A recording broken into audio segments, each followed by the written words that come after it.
This week, we welcome the star of the very popular YouTube channel, Grand Thumb, Mike Jones. Survival is a really interesting topic, and the best way I could describe survival is because we get aircrew out there or at-risk DoD members, and how I would describe to them day one, because day one is all like foundational skills out in the woods. And that was, we're going to get you to the approximate level of a 6-year-old in 1830. Like a 6-year-old in 1830 could build a fire. They could take dry wood. They could find dry wood, and they could build a fire. They could build a shelter, and they could survive. A 6-year-old. So we're going to get you to that 6-year-old level. That's how much we've lost. That's how much we've lost. Lost so much. Yeah. This is Walk-Ins Welcome with Bridget Phetasy. I'm Bridget Phetasy, and you are welcome.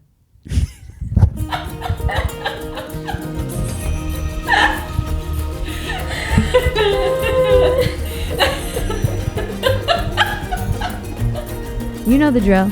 Please subscribe, rate, comment, share, reach out, tell your friends, send smoke signals, whatever. We love your feedback and we want to hear from you. If you like our work and want to support us, the best way to do that is join PHETASY.com. You'll get access to behind-the-scenes content, outtakes, discounts on merch, and the ability to submit questions for some of our upcoming guests. Support your favorite scrappy little internet heroes at PHETASY.com. Okay, we're live. Well, not live. We're recording. Surprise! Close enough. I'm with Mike Jones, everybody. Welcome to Walk-Ins Welcome. I'm excited to be here. I don't know what to say. This is like the first normal podcast I've been on. Normal-ish. Yeah. What was the one that I saw you on with? What is it? Travis is his name? Yeah, Travis Haley. He's wonderful. He's amazing. Yeah. Have you had him on yet? No, I would love to. I tried to reach out, but I didn't hear back from him. But I think that's where we had been watching. So for people who are listening and don't know, Mike has an amazing YouTube channel, Grand Thumb.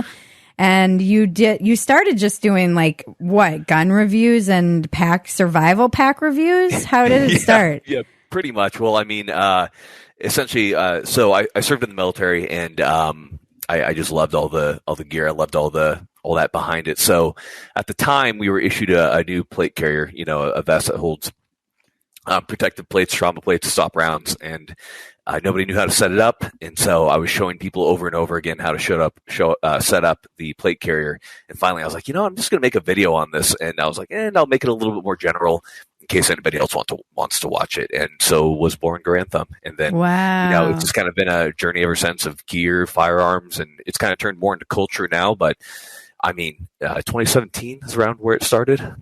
Yeah, my husband's been watching it for a long time, and you're just always on in the background, and we joke. I'm so sorry.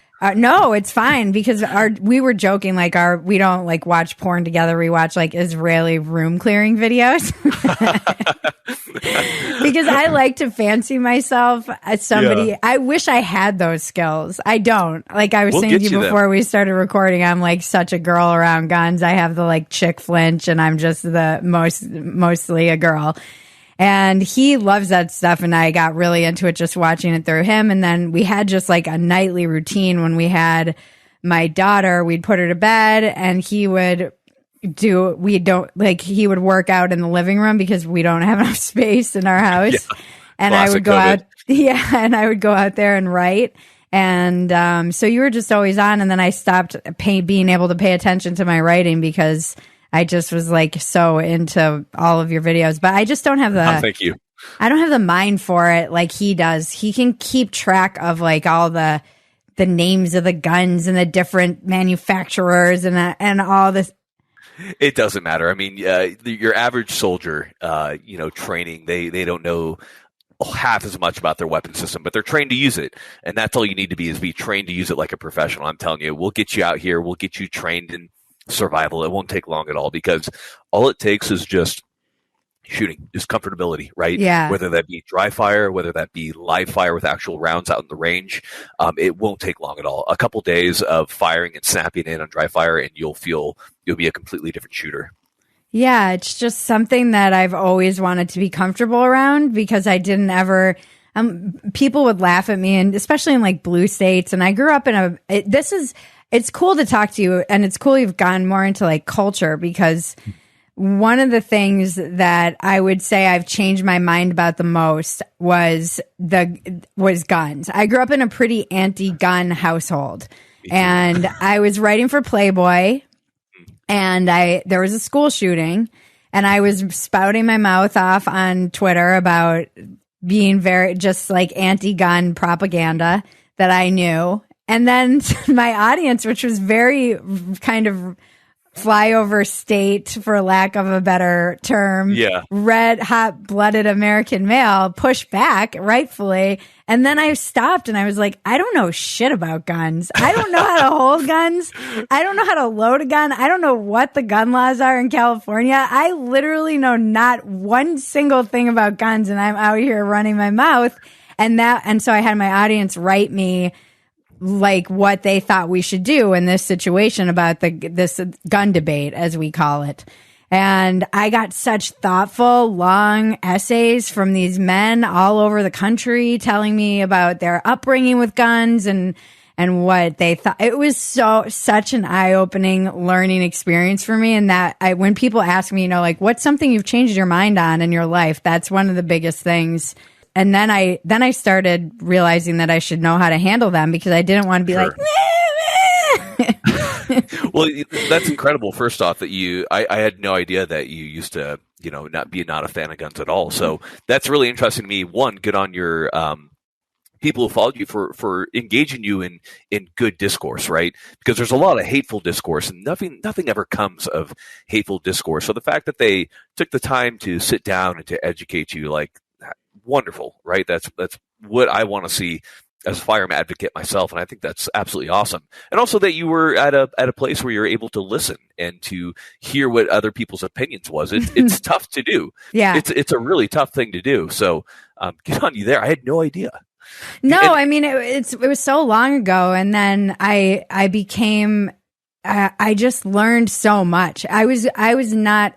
It's weird. I was raised on the Northeast, but then I was raised in Minnesota as well. So we moved a lot, and a lot of my friends' parents were hunters, and it wasn't like I wasn't around guns, but my immediate family was pretty anti-gun. And then also, which is kind of personal, I grew up in a one of my providers was not well, mentally ill, and they were always buying guns and then having to return. We were like having to return them. It was like this crazy part of my upbringing. So I had a healthy fear of guns, because someone who probably shouldn't have had them was often procuring them, and then it was like a whole thing. So yeah, I had that experience too.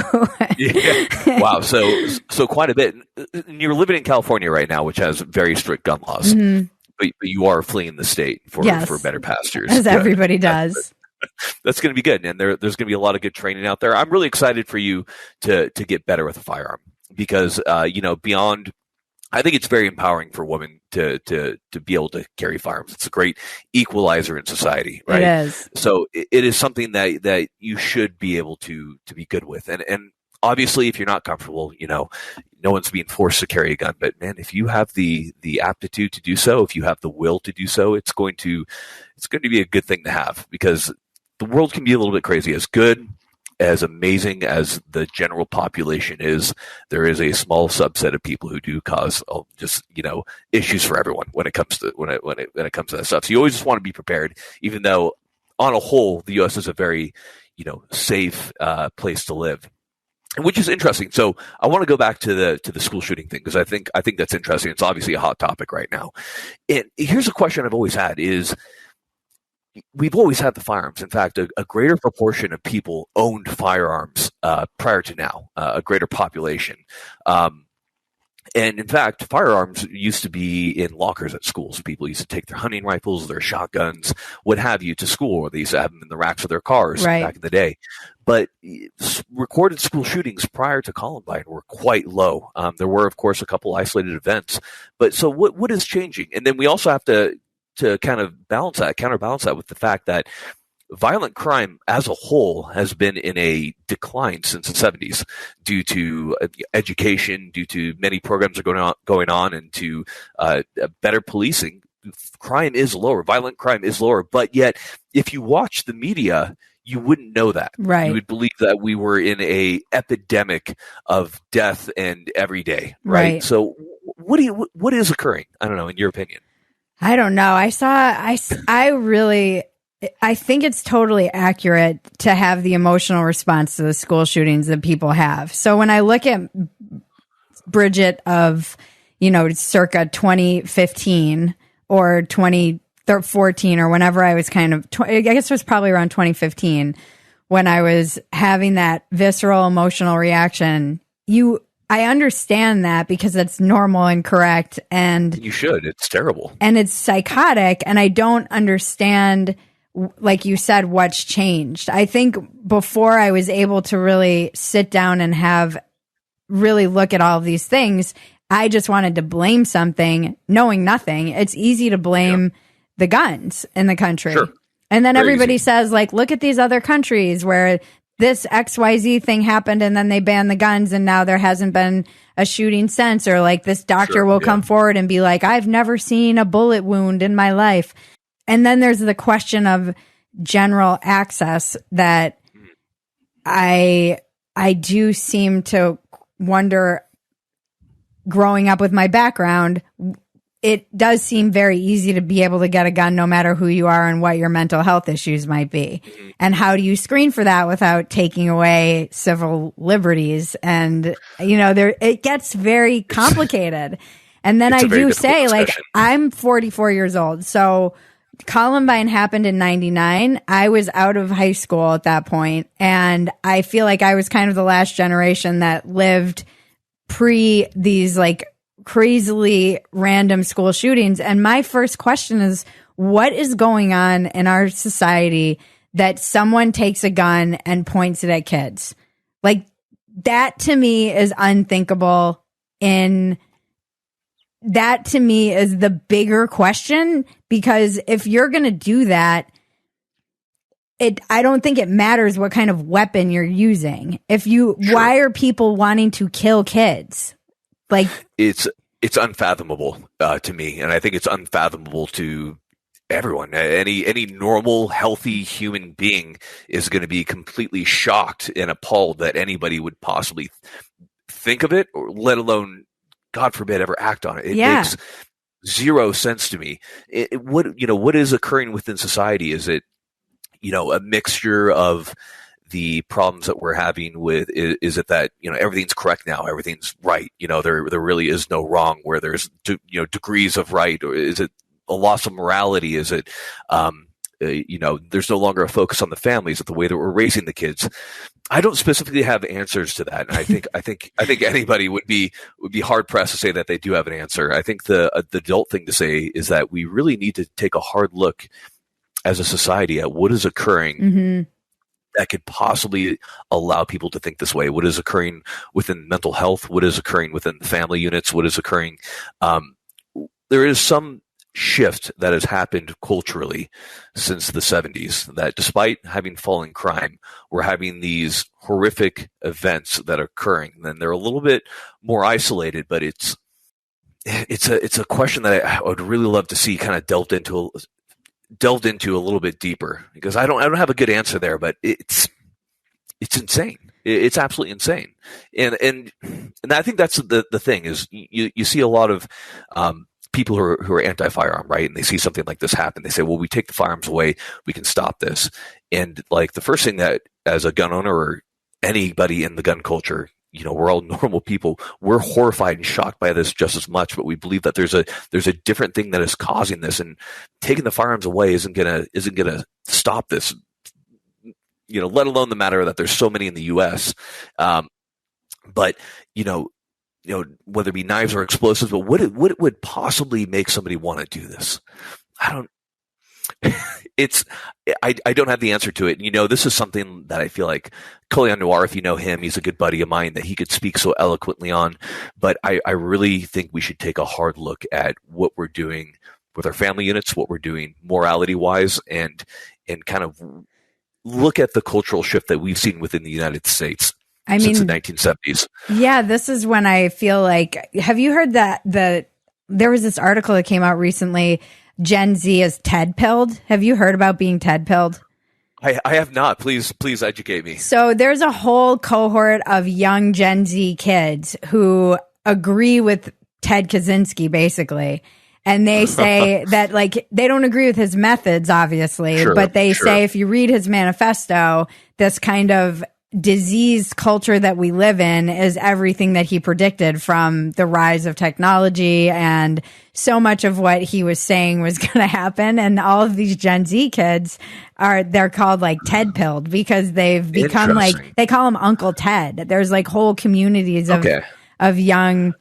And I wonder too, if there's something not to be like learned, like, not to say we learned from him, but I wonder if there's some truth in what he was kind of predicting. And as we're seeing this atomized culture where people are totally isolated and they're not connecting to people on a human level, like you said, there's the kind of disintegration of the family. There's everything being politicized, but also just like the media frenzy around this stuff is so unhealthy. I really think the media has to take a hard look at themselves. And we know, like, this past shooting has been so upsetting to me in a different way, because we know if we put their picture out there, if you give them kind of make them, I mean, in this case, like weirdly a martyr, that this makes it worse and people copy this. And that, man, there are so many things you just touched upon that are so true that I would love to circle back to. I mean, first off, I agree. Yeah. In any way, the identity, the photos, and the delving into the history of the shooter is an obsession. It's a grotesque obsession that it shouldn't be there. It's glorifying for people who feel lonely, who feel disconnected. It's a way to be connected, even if it's for 15 minutes, the 15 minutes of fame, whether it be the day.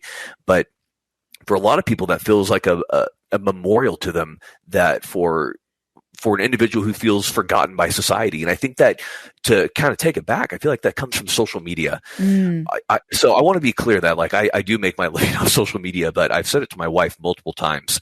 I think social media will be, if not the end of society for us, a significant problem for us going forward.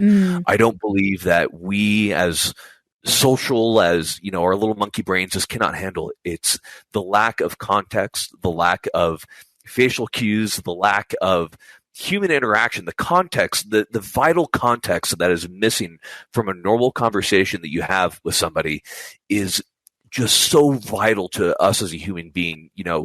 Living in small communities and working together, we've lost it. And it's people more so now than ever feel so lonely, despite having so much quote unquote interactions with everybody, despite all the likes and the comments.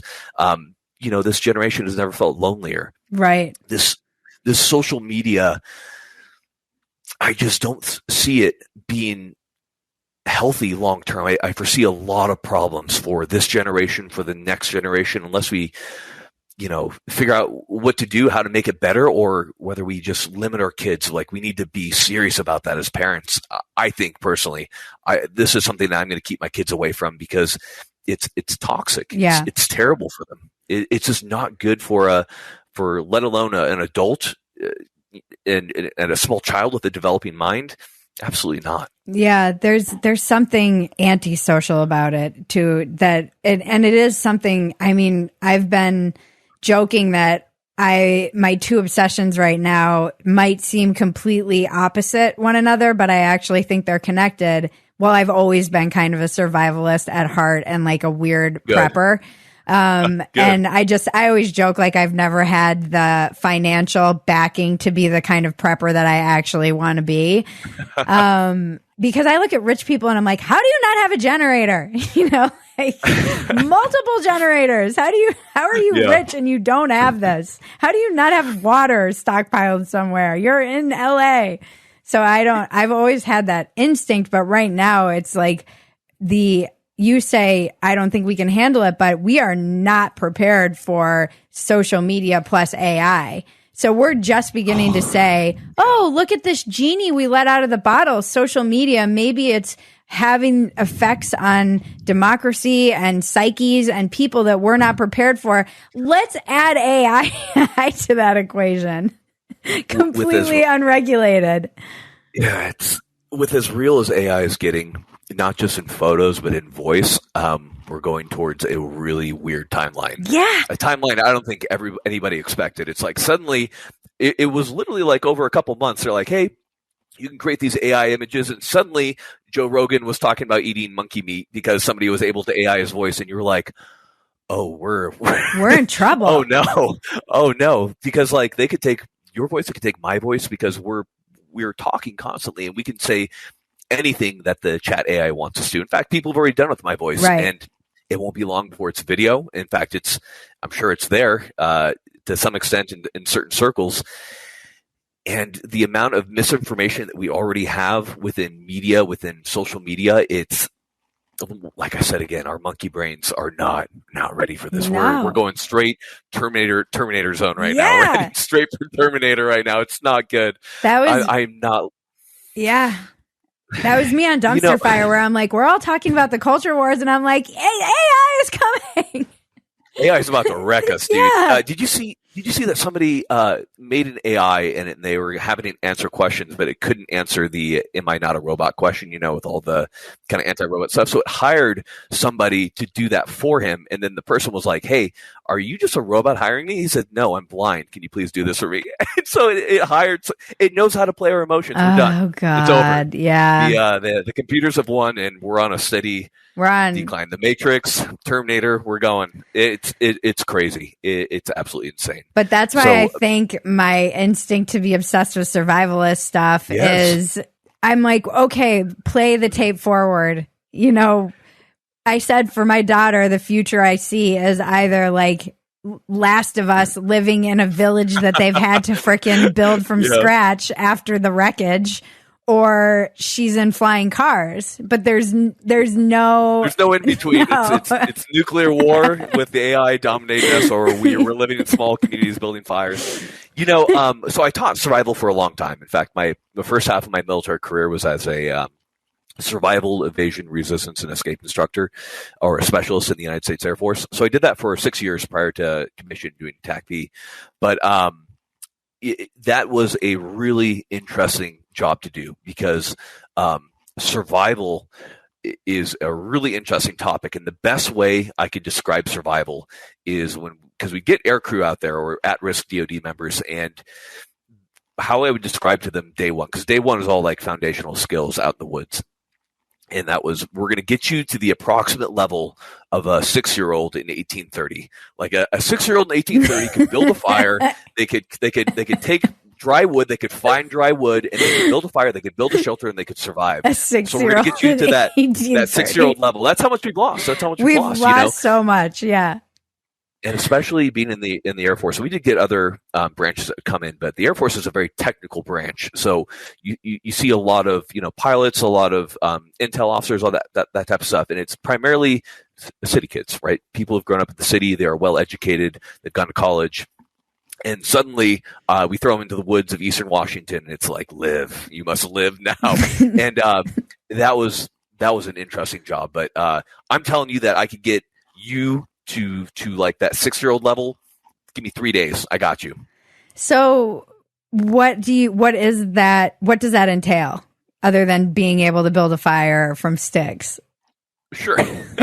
Well, so there's kind of 3 main things we'll look at when we talk about like a general sense of the matter. So obviously, you can only go 3 days without water, right? After 3 days, you die. Your body, you must intake water. And I can tell you, we did dehydration exercises when I was a survival specialist, and after about 2 days, you are completely incapable of doing any work. Mm-hmm. So we did it out in the sand dunes, out in Washington, and we had to dump all of our water, hour 0, and then we're shooting for like 48 hours, and it was like hour 32, and I was really tired because we're still doing tasks. It's really hot. It's like 120 degrees. You're sweating, but you can't sweat, so you stop sweating. And I was laying in the sand, like with a little like tarp over me, trying not to get baked alive. And I fell asleep. When I woke up, the sand had blown like over my hand. So I like lifted my hand out, and then I went back to sleep. I woke up, and the sand was like up to my nose. I was inhaling a little bit, and I was like, oh, that's terrible. I went back to sleep. When I woke up, it was above my nose, and I was kind of suffocating from the sand. And I was like, oh, this sucks. And I was like, oh, that's how people die. They just go to sleep, and the sand just covers you, and that's it. So like the first thing you got to do in a survival situation, depending on how long you're out there, is water, right? You need to find a fresh source of water. So we talk a lot about your expedient methods, right? So those are methods that you have. So for example, you probably have iodine or bleach or something like that, if not in your house, on a survival kit.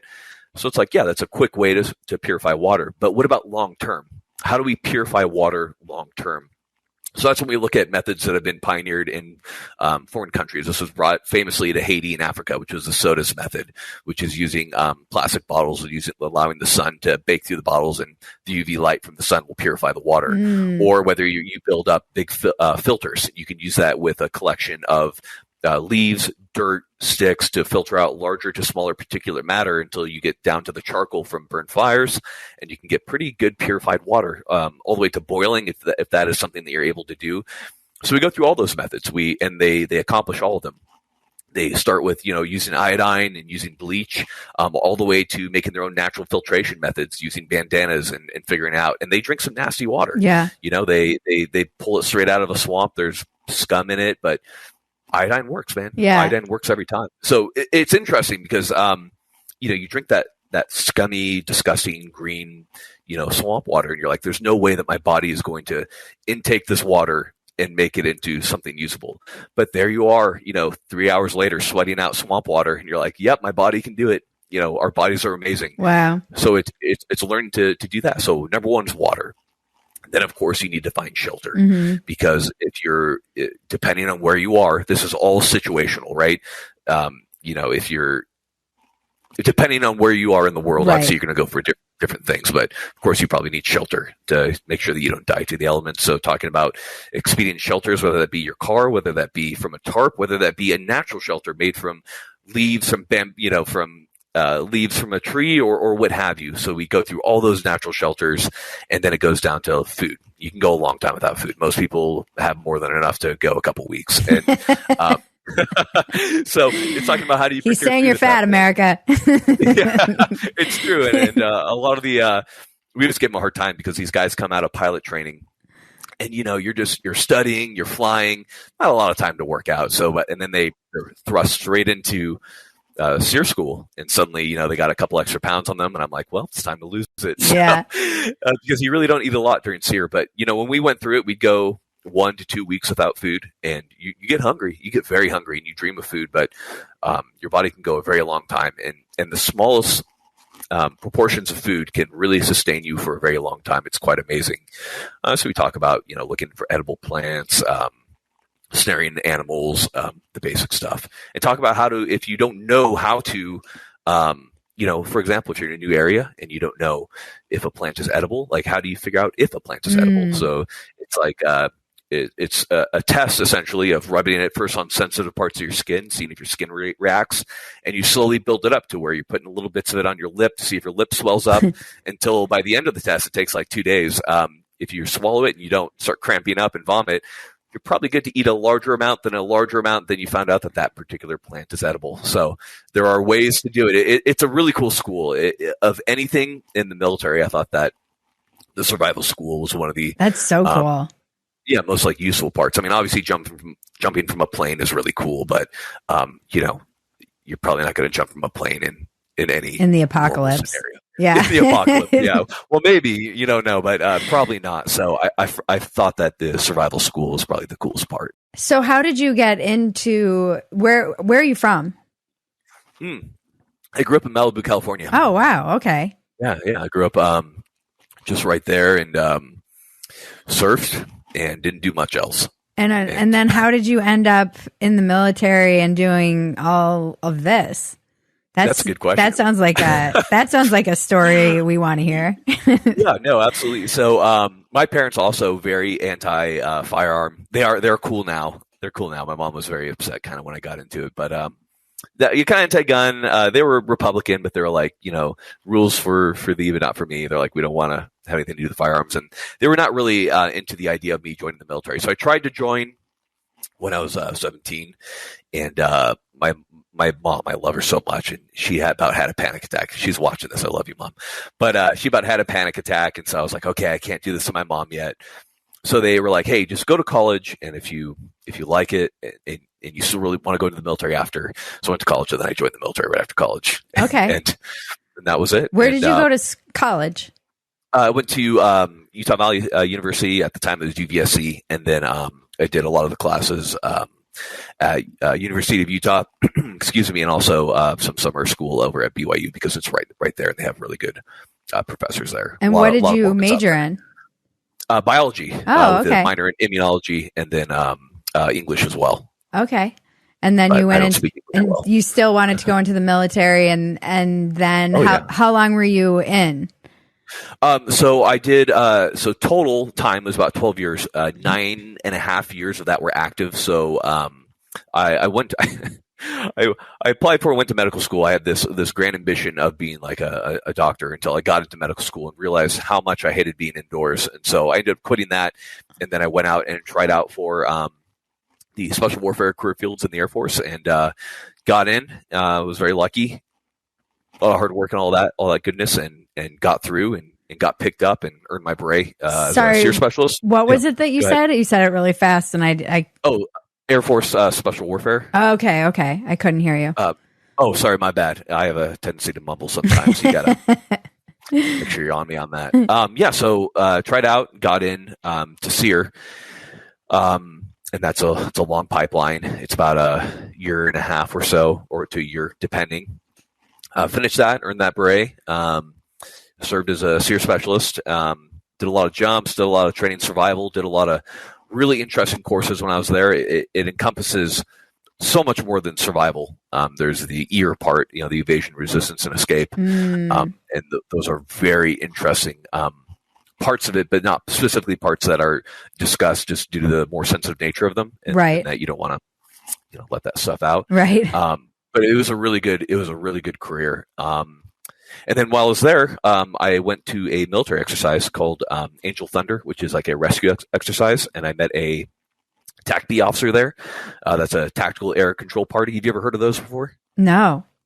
So essentially, they advise assistant control. They, in a nutshell, they are the ground component for the Air Force, and what they do is they talk to the planes and they direct airstrikes. Got it. So if the Army is like, hey, how do I need to talk to this plane and tell it to drop a bomb here and not to bomb us, we, TAC-B, and then once you get the certification, which is called JTAC, that's Joint Terminal Attack Controller, then can talk to that plane and get good targeting to ensure that no friendlies are injured, that the bomb or the gun run or whatever it may be, whatever round is being used, whether it be artillery, airplanes, naval gunfire, lands where it needs to with the least amount of collateral damage, and that the enemy is neutralized at that point. And so met him. He told me to try out for the officer position there, so I did. I tried out for that, got picked up for TAC-B for the officer program. And that was tough. That sucked, and that really sucked. It was really rough. They run a really good program, got picked up. Went to officer training school, went from enlisted to officer, commissioned, and then served about 3 years as a TAC-B officer. And then unfortunately, I had a bad jump in the military and ended up severely injuring my neck. So got medically retired from there. So, oh no, I'm sorry. It's okay. It's okay. The VA has been really good. Military was awesome to me. Got the procedures that I needed, and I'm recovering. So then the neck is getting a lot better. It got pretty bad for a time, but is getting much better. So I have to really give it up to the VA for taking care of me. So when you started doing your videos, were you still in the military? Correct. Yeah. And so you're allowed to do that when you're in the military? Yeah. So that's a good question. So the big thing that you need to do there is that as a service member, you're allowed to, participate in the political process. You're allowed to make videos and stuff. The big thing is that you don't in any way, say that you are representing or that this is the opinion of whether it be the DoD, the United States Air Force, or my career field, right? Okay. So if I were to make a video in uniform reviewing something, that's a problem at that point. If I'm to make a video talking about PACs because of my experiences, that's different. So it's all about how you present it. It's like you can go to a political rally, but you can't do it in uniform. Right. I cannot show up to the political party in my uniform and say, my name is, First Lieutenant Michael Jones, and I say XYZ. That's a no-go. Right. So it's all about how you present your message and ensuring that there's no confusion about what the affiliation is. And yeah, it's funny. My friend who's been on this podcast, she's like very online, Catherine D. She's great. She was talking about how she's obsessed with like all these recruiters who are on TikTok. She's like, they're in full military. Yeah. They're in their uniforms on TikTok, like in their offices. She's obsessed with this whole phenomenon on there. Yeah, I don't know how it works, to be honest. Yeah. Because when I was in, that wasn't really a thing, but that kind of started during COVID. I imagine I would imagine it's probably DoD sanctioned, and it's probably a necessity to reach a younger audience, right? If they want to reach the Gen Zers, then TikTok it is, that's the way that they're going to get them. Would be so my guess. Crazy. Yeah, that's how do you, as someone, because I'll see like as someone who's very supportive of the Second Amendment, obviously, and I know that these things are easy to square, but you seem to have like a good experience with America and the military. And I know a lot of people are like, well, we need to be able to defend against our government. So are you worried about the government? As someone who's experienced both, you're not just like some guy who's out in the wilderness who's like, they're coming for our guns. Well, sure. I mean, so it's a balance, right? So if we reel it back, right, the Second Amendment, the reason the Second Amendment was created, I'm sure this is where all the the spiciness comes into play, but at the time that the Second Amendment was conceived, we were about to engage into a very serious conflict with a government that was exercising at what they believed at the time to be unjust rule, tyrannical rule. And they understood very well what they were doing when they said that, the very First Amendment was you should be able to say whatever you want. And then immediately the Second Amendment was, and you should have the right to bear your arms, so keep your firearms. Because they understood the necessity of both those things, not just in terms of, they didn't really care about hunting. They were specifically talking about because if you needed to fight against a government that was exercising unjust rule over you, that was not listening to you, because we are a republic, we're a democracy. If they're not doing that, then you should have the means to overthrow this. So, kind of going back to my time in the military where I worked, this has been a discussion among the gun community about like, if you're in the military, could you be truly Second Amendment and all of that kind of interesting. stuff? I was wondering about this. That was early on. Now I think everyone's kind of on the same page, which is I very much so believe in the United States. I believe we are a phenomenal country. I'm sure you've traveled outside the U.S. before. Mm-hmm. Yeah, exactly. And no matter where I go, I always miss being home in the U.S. I love the freedoms that we have. I love everything about our culture. I love us, and I love this country. So we need a strong military. We need good men and women to serve in that military who understand what it means to serve this country and who understand the Constitution, what it stands for. That's specific. That's very specific when you sign up to be a military member. Do you learn about the Constitution when you go into the military? Oh, cool. Oh, yeah, absolutely. In fact, we've had multiple briefs on it while I was in. Very, very specific. It's very pointed. It's very much so instilled into you to be a professional, to be humble, and to uphold the Constitution, what it stands for, what the values of this country are based on. Mm-hmm. So I'm very much so a believer in the U.S. Now, that being said, if the government were to exercise unjust control, unjust rule, then that falls within what the Constitution defines as is necessary if it were to come to that. I don't believe we're at that point. We certainly have many problems with the political system, with people who are in power and with the way things are going. But I think this can be corrected with activism, with participating in the political process.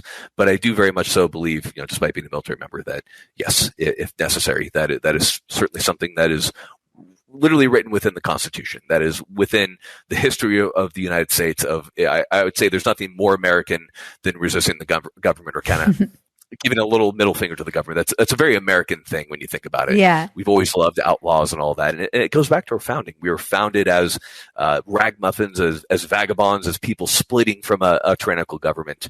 So it's very fitting. I think they marry up very well. Is there like a kind of lot of talk about American imperialism, or where people fall on that if they're in the military? Is there kind of a pro and con, or is there a lot of discourse around that? Yeah, for sure. I mean, the military is the great melting pot of the world. You have, actually of the world. You have people joining from other countries too.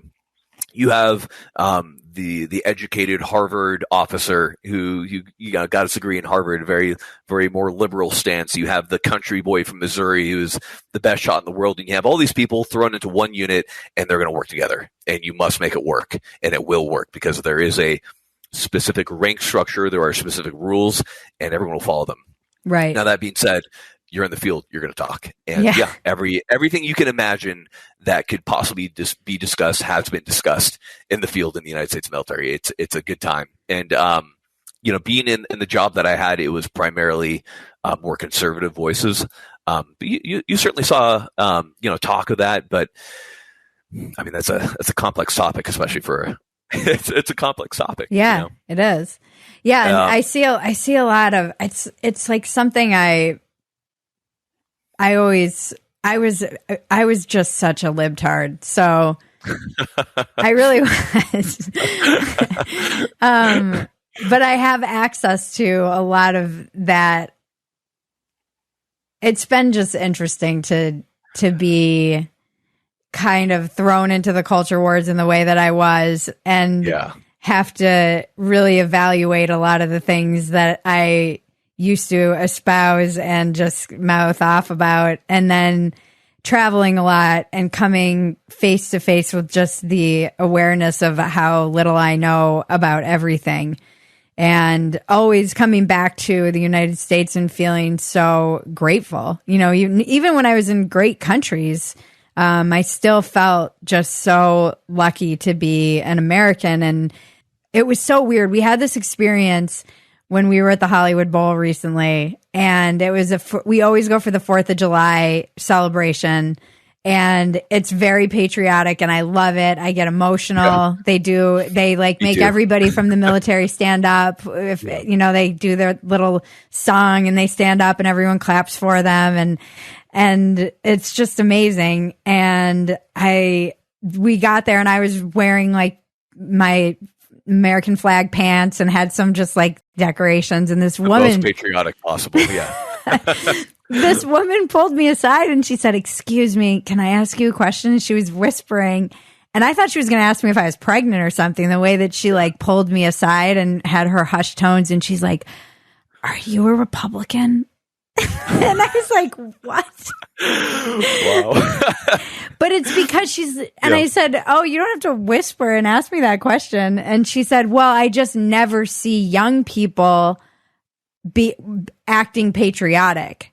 And she said, "So I assumed if you're patriotic, you're a Republican," which is something that's so sad to me, because I feel like somehow the left they look down on patriotism suddenly. They've kind of abdicated any role in liking this country and have become weirdly like anti-American, which I mean, that's just like, I don't understand why you would like how the American flag has become this symbol of the right. I'm like, you guys gave that up. Yeah, it's insane. It's absolutely insane. This country is incredible. Yeah, it's absolutely incredible. But I think a lot of that comes down to a social media war that has been waged online by some very vocal, I would say, left-wing people, especially in the Gen Z, kind of community, where you're immediately like shouted down if you're right-wing, and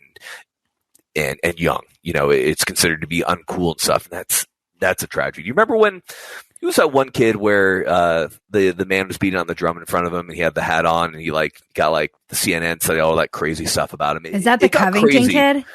Yeah, I think that was sued. It. Yeah, he sued. He won. Got money from it. Yeah, he won, of course, and very well he should. But it got crazy for him for a minute. You remember? Yeah. I can't name the amount of times that I've been called a fascist. Yeah, that's a very powerful word, fascism. To say that I'm a fascist, it's an intellectually dishonest argument, in my opinion. To immediately make that jump, it makes no sense. I don't know because I've been on Twitter recently. I'm sorry I got into it, but I've been seeing you more on there. Well, it's nice because you get to interact with everybody, right? And that's part of the message. But I'm surprised at how disingenuous, how logical. There's a lot of logical fallacies that are used in every argument, and it's not a good discussion. It's not a good discourse. And I don't know how we make it a good discourse, but yeah, I mean, I can't count the times I've been called a bigot, a racist, a fascist, just everything you can imagine under the sun. And that's new to me. This all kind of exploded like 6 months ago. I had somebody make a video about me and called me like a racist and a bigot. And I was like, oh, okay. That's nice, I guess. I will just continue making free videos for everyone on YouTube. I guess that's a problem for people. It's crazy. It's absolutely crazy. But I guess that's like so those are like the buzzwords, to throw at right-wing people now: fascist, bigot, racist, transphobe. Yeah, that's the one I got last night because I was like, oh, good, yeah, yeah. I get that all the time because I'm apparently a TERF, which is. What the fuck is a TERF? Sorry, excuse me. That's fine. You can swear. A TERF. Okay, no, we swear on this podcast. Okay, good. The military is bad to me in that. Yeah, no, I'm a waitress, not the same as the military, but we're gonna swear on the podcast. What the fuck is a TERF? Okay, I can explain please this. Tell me. I'm so ready. A TERF is a trans exclusionary radical feminist. So woman. Usually. Yeah. So usually back in there was always kind of within feminism, there was always a faction of radical feminists who were anti-trans women in female spaces.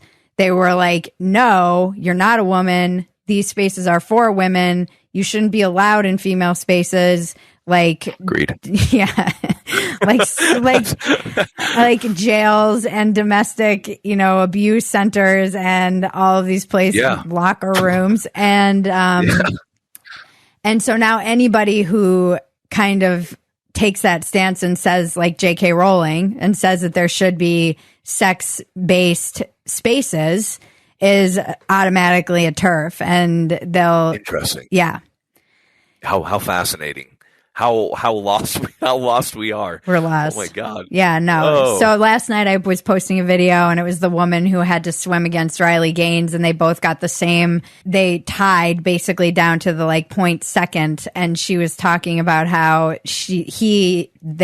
Leah got the trophy and they made her kind of take the photo with them.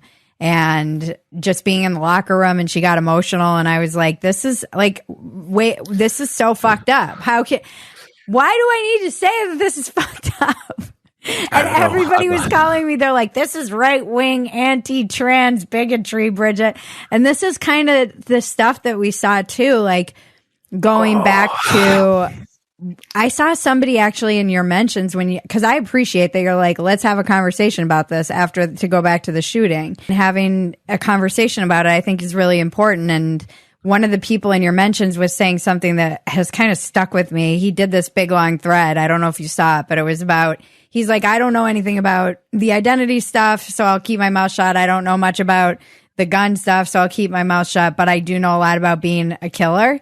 And he was talking about how this person is a killer. And he's like, nothing makes me more upset than putting all of this political identity, all of this stuff on this person, because it doesn't matter. They're a killer, and a killer is like their own thing completely that's separate from all of this other stuff. It was an interesting thread. It's very interesting. Yeah, no, that's absolutely true.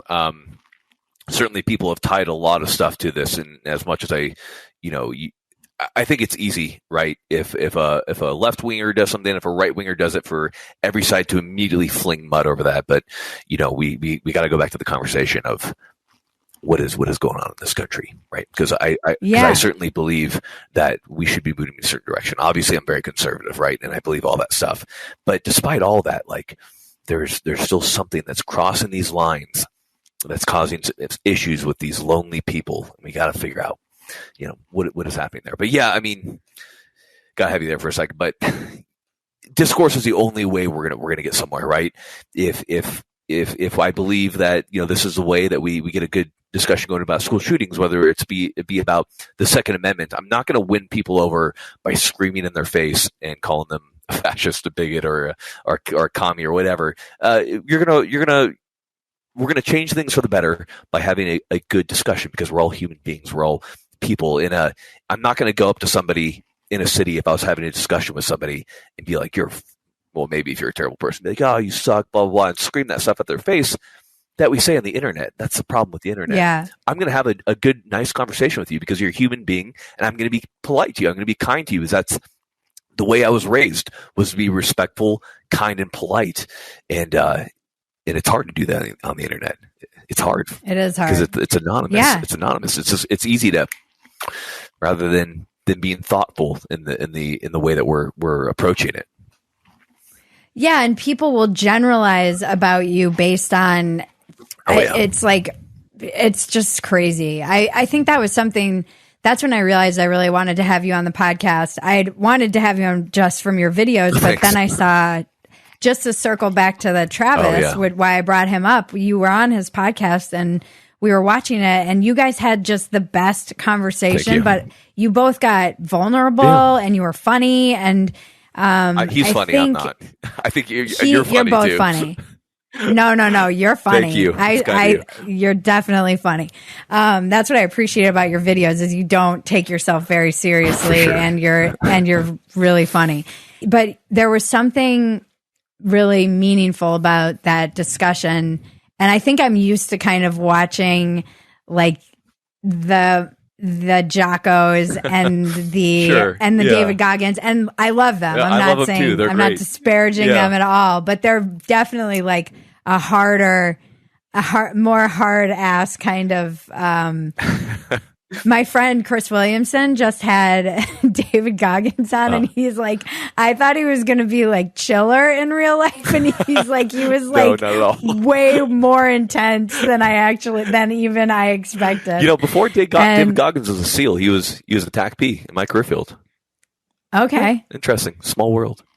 Yeah, that is interesting. Small world. Yeah, it is small, especially up in those ranks. Yeah, so it was just something that was nice to hear you guys talking about family. And I don't know if people who don't watch your videos, I always end with the same two questions on this podcast. You always end your videos with people and ask them about dad advice. Oh, always, every time. How did that get started? It kind of started as a joke because, we were making all the videos, and I think it was like 2018. People started being like, oh, I always wear flannel. And funny enough, I'm wearing it right now. They're like, oh, he's flannel daddy, blah, blah, blah. I'm like, okay, this is weird. That being said, what can I do to positively impact the situation? I'm like, all right, I'll take it to heart, and I'll give these kids a little bit of dad advice. So, at first it was just stuff that my dad taught me growing up. And then, eventually we kind of came up with our own stuff. And then as we had guests on, we had them come up with their dad advice. We've had some really good dad advice. We've had some pretty terrible dad advice, but no matter what, it's a good time. And I think it's like humanizing to the situation, right? Because I think it's easy talking military stuff and talking gun stuff all day to be like, big tough man, shoot guns all day, big survival guy. But, and Travis talks about this a lot, and I really have to give a lot of credit to Travis because he's been a really good mentor to me my entire life. It's important to be vulnerable, right? Not just with your family and your wife, which is incredibly, and your kids, which is incredibly important, but with each other. This is how we have good conversations. This is what's been missing in a lot of military circles with whether it be the suicide epidemic or men have trouble opening up, but they shouldn't, right? It's Yeah. men should be there. There is something to be said about stoicism. I'm a big proponent and believer in being a humble, aggressive, stoic man, right? But at the same time, there is a time for boys to be vulnerable with each other, to talk with each other. That's very important. So it's kind of a component of that to explain that there is a softer side, which is a very important side to being a masculine man. You know, the part of the warrior that is empathetic, that understands, that listens, that understands what people are feeling. It's very, very important. You know, and not just within the family, but within the military too, to understand your men and what they're going through. I talked to Travis about that quite a lot, and I know I'm rambling on, but I remember teaching survival, and it's a tough course. You're away from your family, and you're gone for months and months when you go to these courses, because it's bang, bang, bang, bang, one after the other. And I remember this kid was just not performing well. It just really having a tough time. Just couldn't focus. Could hardly look me in the eye. So I remember pulling him aside and just being like, "Hey, what is going on?" And every part of the military side of me, the staff sergeant, the NCO of the military wanted to be like, "You better get yourself together, because we're going, baby, get your shit together. This is the fucking military, and you need to live." But, I just asked him a question, and it still gets me a little bit up. I just asked him, I said, "You miss your family, man, don't you?" And, and he got emotional. He said, "I just haven't seen him so long. I haven't seen my wife in such a long time, my kids, and it's just tough." And I said, I know it's tough. I'm like, and the reason that we train here is important, because this is about getting home. So there's nothing that your family is going to be more proud of you for than training to get home, man. And you can't imagine how proud they are going to be of you when you get home after completing this really tough training. And should the day ever arise that you need to use this training, you're going to get home to them because of what we're doing here this week.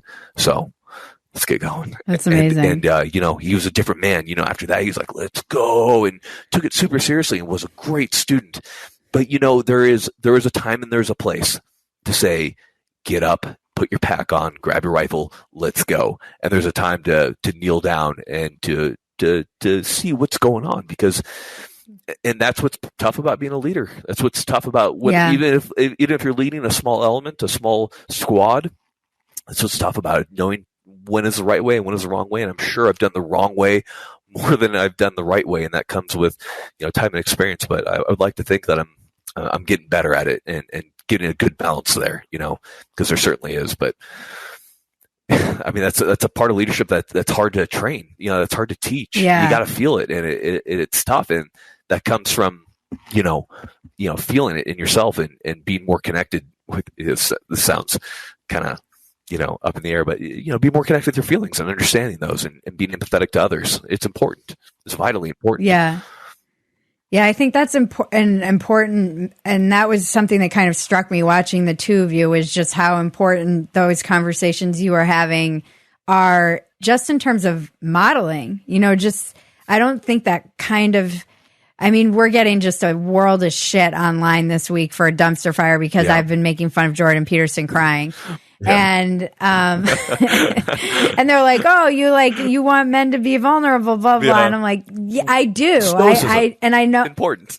I know part of this is also just my East Coast upbringing. Like, that is something I've had to work around. I grew up in a very Northeast culture of my grandmother just prided herself on not crying. My grandmother, she was a very Irish, stoic woman. And she would, my dad tells a story of being at his grandmother's funeral, her mother, and getting emotional as a kid. And she squeezed his hand and it was like, no tears. We don't, that's where I come from, I think. So I've had to really, but I still feel uncomfortable when people get emotional. I know, and my husband's very vulnerable and very good. He's so good. Yeah. It's good. And it's a balance, right? Everything's a balance, because we can't have, and we kind of balance this in the channel too, but you can't, as a military member, be super empathetic and like, "Ooh, I can't shoot that man. He has a family.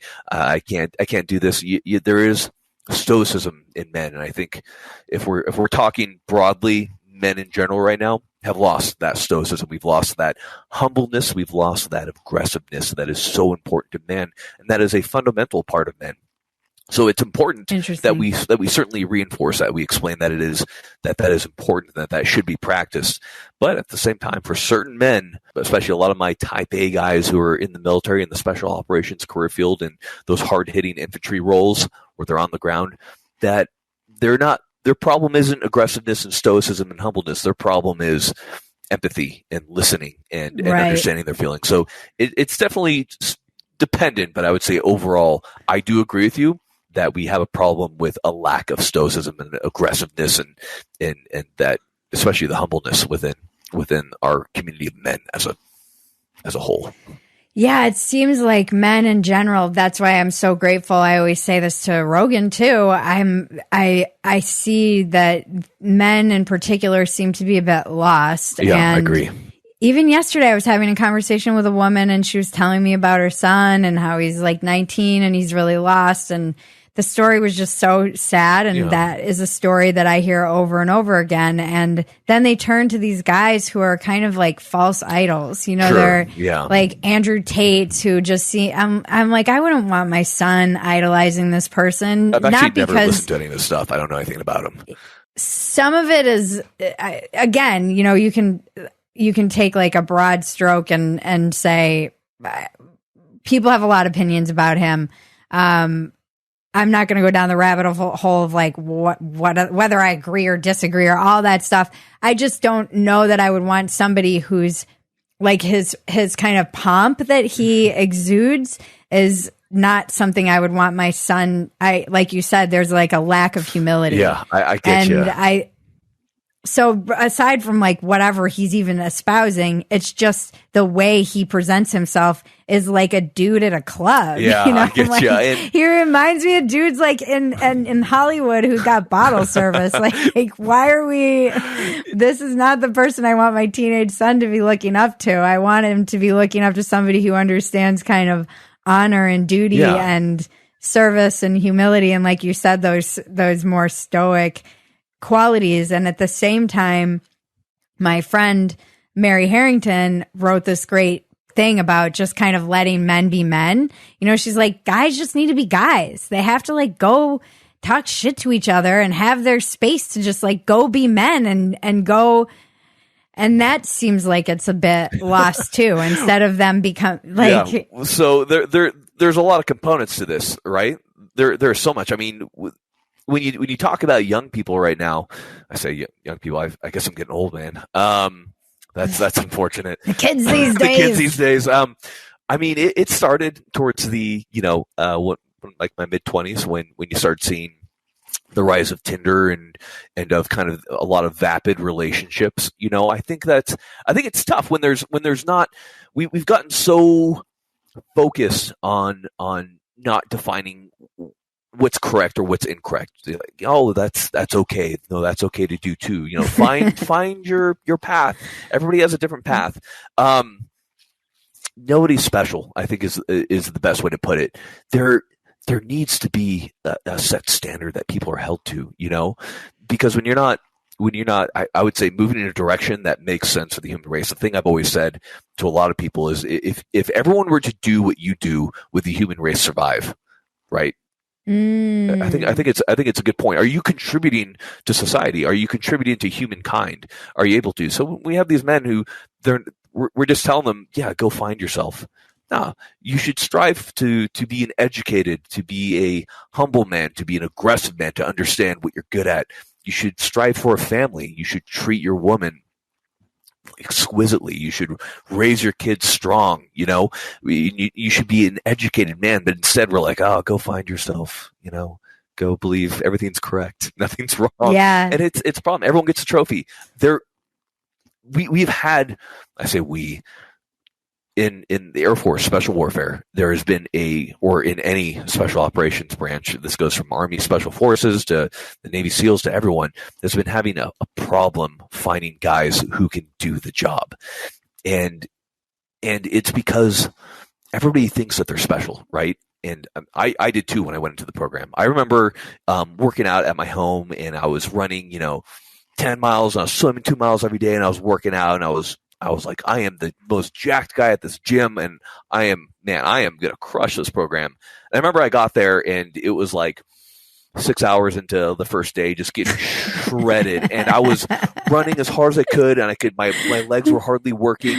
And I looked to my left and I was mid-pack and there was another guy who looked just like me, same build, also almost dying. I was like, oh, I'm not special at all. Everyone is, I'm on equal footing. There's nothing special about me. I am a completely average human male and I need to get my head right to be able to pass this, because everyone who made it or didn't make it, it didn't matter what their physical abilities were.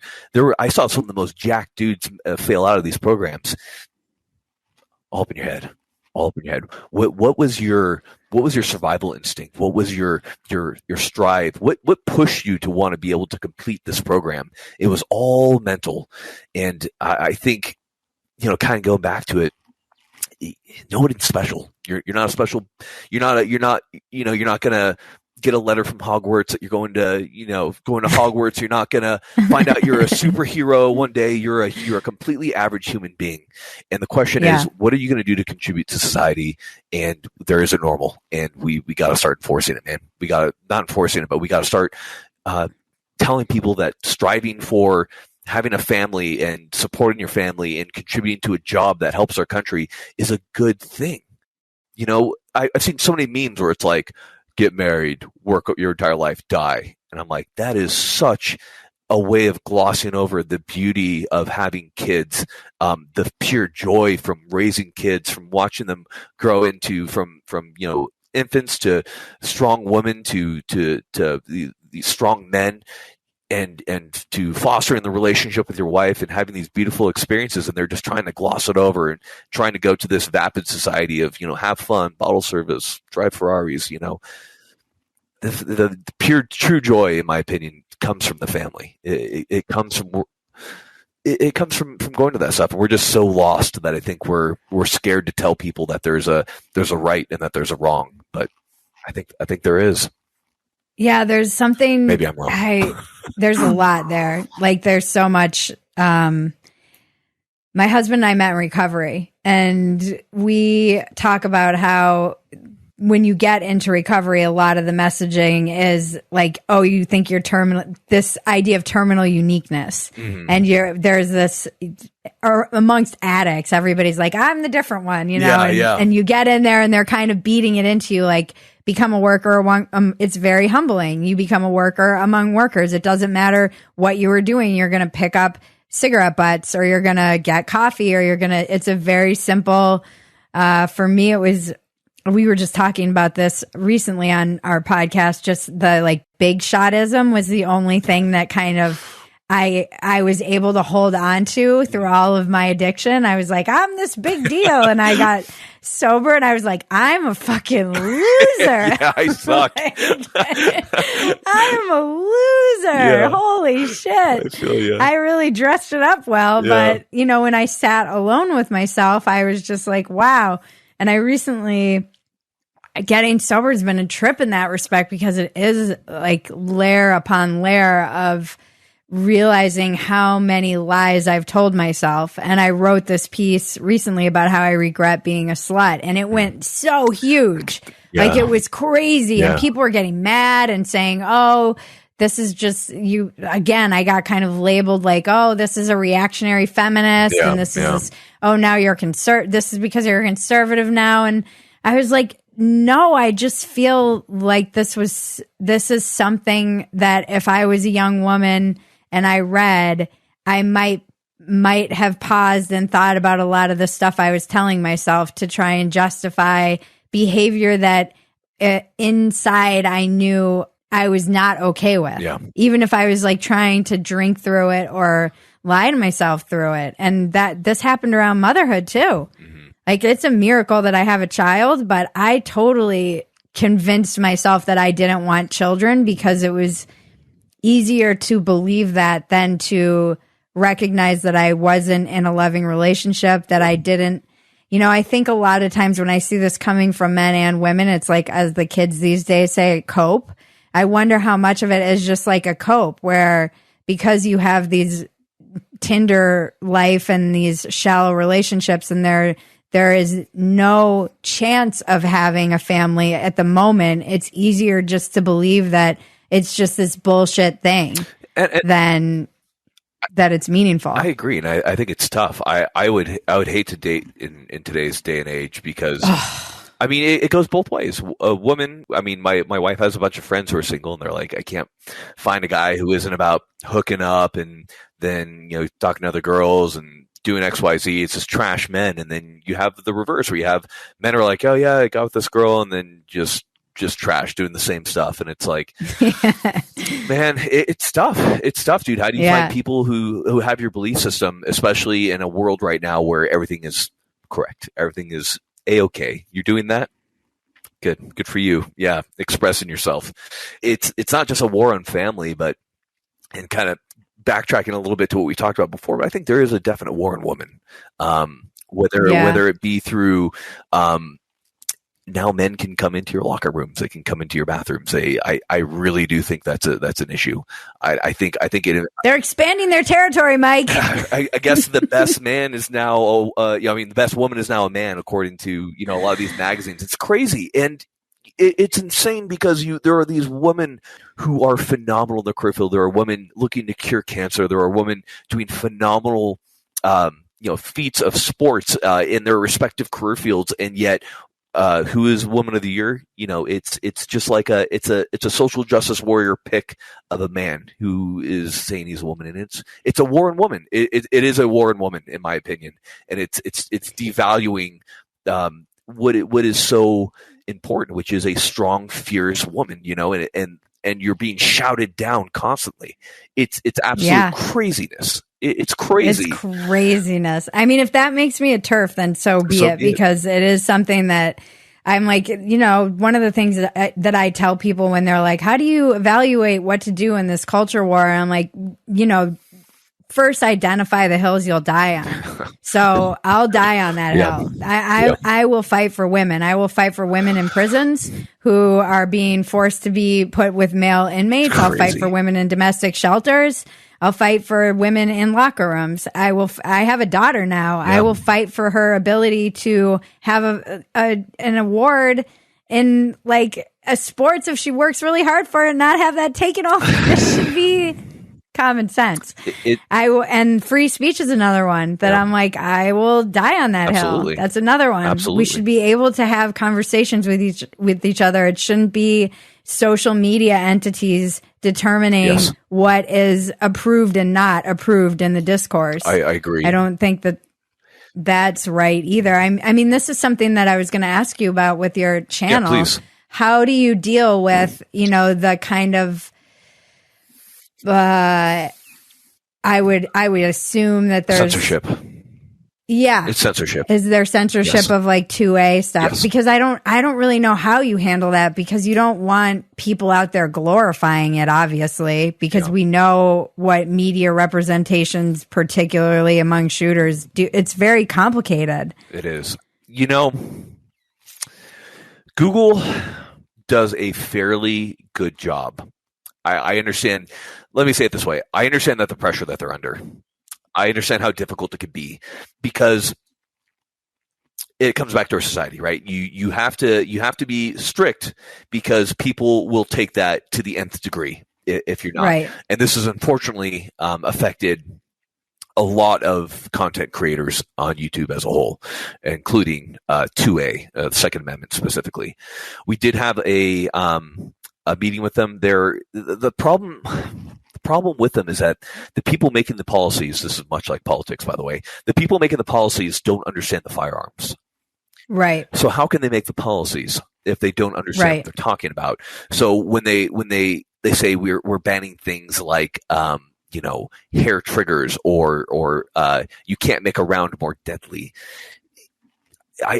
those aren't terms that are commonly used, or they'll put blanket terms like don't make a firearm more deadly. I'm like, what does that even mean?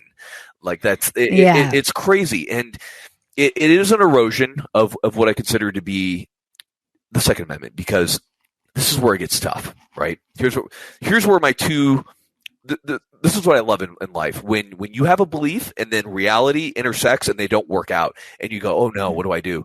So that's what's happening with me because I believe very, very, very strongly in free market and that, if you work hard enough and that's good. Then you can make a big company. That's good on you. You worked hard, you were enterprising, and you should see success. But what do we do with, for example, a company like Google or Meta, when not only are they a big successful company, which congratulations to them, but they also have control of everything when it comes to media, whether it be searching, whether it be what's presented to your face. I think that's when it becomes problematic. And that's when we do need some amount of perhaps oversight to ensure that we do have, here's where it's going to get controversial, First Amendment rights. Because I do believe that the internet and that Google and that YouTube, it should be First Amendment. There shouldn't be restrictions that are put on it. I think it's gotten too corporate to the point where it's now affecting First Amendment. And I say First Amendment because everything that almost all discourse now is online. So you have one company just controlling the discourse. And what happens when that company is also kind of in the pocket of the left? That's a problem. Yeah. That's a problem. But who does the oversight? The government? That's what I don't like. And here's my cop out for this, which is I'm a guy who is very quick to say when I don't know something. And I think that's a very adult response. I don't know what the answer is. But see, my question is, why wouldn't they have somebody on board who knows about firearms? I mean, an easy solution when you have meetings with these companies and say, hey, we're being unfairly censored, or you pulled this for us saying this and that's not actually the case. Why wouldn't they hire someone who's an expert in firearms and can say who can evaluate these things and put them in context for people? It would be like me, a moron who knows nothing, making policies for YouTube. There is so much I want to say here, and there's so much I can't for certain reasons. No, I understand. What's the best way to put this? Because First Amendment is already dead. I'm very free with the First Amendment. Best way to say is there's not a whole lot I can talk about, but what I can say is that they should have people on the policy team for Google that should know firearms and that should be able to understand the nuances of them and kind of what's going on. So they should be able to argue for us and to fight for us is what I think should happen. And I don't know what needs to happen to ensure First Amendment rights there, but I do believe that the internet is quickly coming to a First Amendment right area, just due to the fact that the proverbial town square is now Meta, is now Instagram, is now YouTube, Twitter, whatever it might be. And I think Elon's done a great job with making Twitter. Yeah, he has. It's very free. I post and I get hate, and that means that it's reaching everybody. Perfect. I don't want to be in an echo chamber. I want to be somewhere where my message is heard and where I can have a good discourse. So I'd like to see more of that from these others. But I understand why, because when you click and you see happy stuff, you feel happy. When you see everyone agreeing with you, you're like, I feel good. The world is good. Everyone agrees with me. Therefore, I'm self-validated and I'm correct. That feels good. That's a good feeling. It's hard to have these types of discussions, but they need to be had. Wow. Well, I could go Rogan length talking to you, but we'll just have you back on. Let's do it. So, I'll ask the same two questions I ask at the end of every podcast. What is your biggest defect of character? Impatience. Easily impatience. I'm a very impatient person. I work on it. My wife calls me out on it. My employees call me out on it, and I need to get better. I'm bad in it, and it has caused issues before. It's something I work on. I have a coach who I work with on that to be more patient in my life. That's good. I probably needed that coach too. Everybody does. I feel like any kind of content creator too, when you're, I one of the things I really did want to get into about your channel is like how it's grown so much, and then just the interesting fact of it becoming like a business, and you're like, oh shit, now I'm a business owner, which is great, but it's a whole. I wasn't ready. Yeah, I wasn't ready at all. right before we signed in. I was like, it's always something. Like I'm dealing with a fire I got to put out in my community, and I don't want to, it's just a whole thing. And yeah, I get you. It's exciting and great, but it's also like, I don't always know what I'm doing, guys. I have a military coach. I mean, sorry, not military coach. Excuse me. Being a military guy, I didn't know business at all. Now I have a business coach to explain business because they are not at all the same thing, and I don't know what I'm doing. So that's been good for me personally. Yeah, it's way different. And then what's your biggest asset? I would say I'm a happy guy. I would say I'm generally very happy and always have a smile on my face, and I think people like that. So we'll say smiling. I smile a lot. I like it's that. Good, getting good wrinkle line. Well, yeah, you are happy. I mean, you see, I love what you're putting out into the world. I think it's responsible. I think it's happy and funny. And, my husband is a huge fan and loves it. And I feel like he's a very good judge of character. We have to mention that really quickly. So when you hit me up, I didn't know who you were, but my wife was like, "Oh my God!" And then you didn't know who I was, but your husband was like, "Oh my God, it's Grand Thumbs." Well, I knew who you were, but my husband, like, I was like, I'll reach out to him, but I don't know if I actually get back to me. And then when you did, he's like, "Oh my God!" It was just funny that our spouses knew, like, it was like a weird cross of social media, but. Yeah, that's really kind. I guess to kind of end, I mean, our biggest thing has been firearms culture has been, I would say, weird prior to kind of the age of the internet. I think there were a lot of misconceptions about what a gun owner was. It was a crazy nut job or a guy waiting in the bushes for black helicopters. It was odd. We're trying to show that firearms are serious, right? It's a very serious business, and the reason we have firearms is very serious, which is the Second Amendment. You should be ready and able to resist the government if the need ever arises. That's the entire reason for the Second Amendment. But at the same time, we hope to show people that at the same time that there's a lot of fun that can also be had with firearms. They are a fun time. They are a good time. Gear is fun, and getting out in nature, hiking with the boys, shooting with the boys, taking your wife out and backpacking, or taking your kids out and backpacking. These are all important things because it gets us disconnected from the biggest problem in our worlds, which is this, what we're watching this on. Your phone, your TV. The more time we spend disconnected, the better that everyone's going to be. Yeah. I weirdly agree, even though this is how I make my living too. I agree. If I go out of business because everyone stops watching me and just going out in the woods, good, mission accomplished. I've affected 3 million people. I'm good. I'll live quietly on my ranch. I'll raise cows. I'm good. That's totally fine with me. If that happens, that means I have positively affected a large community, and I will certainly be a happy man at that point.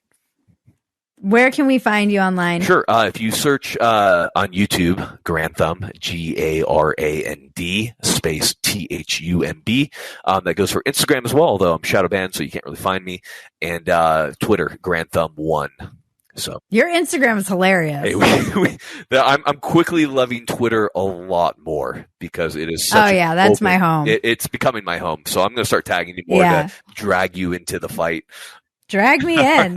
I've been fighting. That's Twitter. I joke like Twitter gave me wings. It's how I kind of came about, and I wouldn't, as much as like I think it's toxic and destructive. We'll wrap it up then, and I will look forward to meeting you in person. And let's do survival. Yeah, yeah, exactly. Perfect. We are moving, so there won't be a check-in this week. Tune in next week for another riveting episode that will change your life, help you get out of your own way, and solve all the world's problems. I want to thank our composer, Jared Elias, my co-producer and cousin, Maggie, and all of you out there listening. This has been Walk-Ins Welcome with Bridget Phetasy. I'm Bridget Phetasy, and you're welcome.